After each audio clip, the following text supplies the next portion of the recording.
Nagmamahalan sa isa't isa, sardinas na sa lata, yung paborito mong sardinas, gawin nating espesyal. Ito yung ulam na kapag nilapag mo sa lamisa, pati lalagyan nito, sisimutin mo sa sobrang sarap nito. Ito yung ulam na pantay-pantay ang pamumuhay nating lahat, yan pala yung mga sangkap natin. Mayroon tayo dito tokwa, kalahating bloke, yan pala yung tokwang na nabibili sa palengke, hinati ko lang, tapos ikakat lang natin ng pa-cubes. Gagamit din tayo dito sibuyas dahon, ganyang pagkahiwa, pahaba lang. Kamatis, 5 piraso, ganyang pagkahiwa, sapat na yan sa malaking lata ng sardinas. Sinanda ko na yung mahiwagang kalan at pinatong ko yung mahiwagang kawali. Lagyan lang natin ng mantika. Nailagay ko na pala yung ating tokwang na cubes, ganyang pagkaluto, yung tostado, pwedeng-pwede na yan. Hanguin muna natin, tapos itatabi lang muna natin to at babawasan muna natin ng mantika yung kawali. Magisa na tayo ng mga lamas katulad ng sibuyas, saka natin isusunod yung kamatis, gigisahin lang natin ng maigi ito. Isusunod na natin yung larang pula. Patis, 1 kutsara, gigisahin muna natin yung mga lamas natin sa patis. Tapos maglagay na din tayong pamintang durog, magic seasoning, pangpasarap. Maglalagay din pala tayo dito brown sugar, pangpabalance sa lasa. Gigisahin muna natin ng maigi ito hanggang lumamog yung mga lamas natin. Saka natin ilalagay yung malaking lata ng sardinas. Maglalagay na din tayo agad tubig, 1 lata lang. Yun ang sukatan ko, yung lata ng sardinas. Tapos papakuluan natin to ng mga ilang minuto lang. Habang inihintay natin kumulo, hinimay ko na agad yung malunggay. Isa yan sa nagpapalakas sa katawan natin. Kaya kapag kayo ang magluto nito, huwag nyong i-skip ha. Dahil ang malunggay nagpapahaba ng buhay. Sakto naman, kumukulo na. Titikman muna natin kung anong pa ang kulang. Swak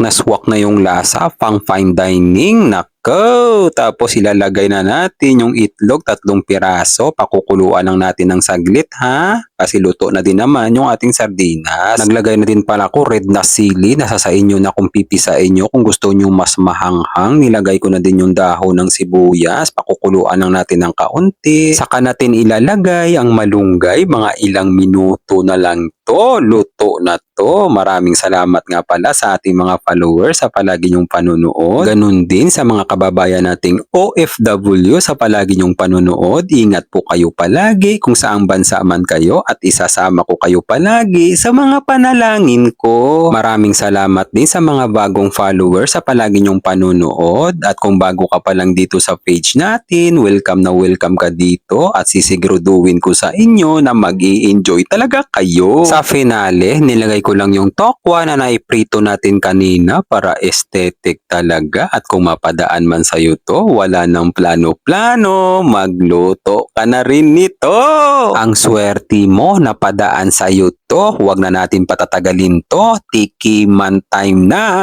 God, maraming salamat po sa biyaya na binibigay niyo sa araw-araw. I-bless po yung food na maging silbing lakas sa katawan namin. Amen. Kain tayo guys. Kain Pinas. Yan. Sardinas na may tokwa.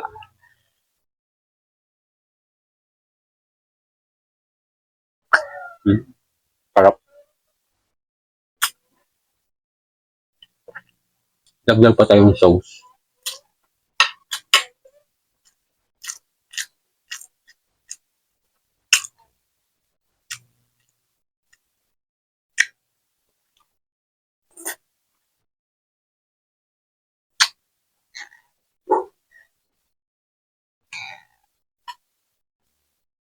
Kung mapadaan man sa'yo to, try mo to. Napakasarap.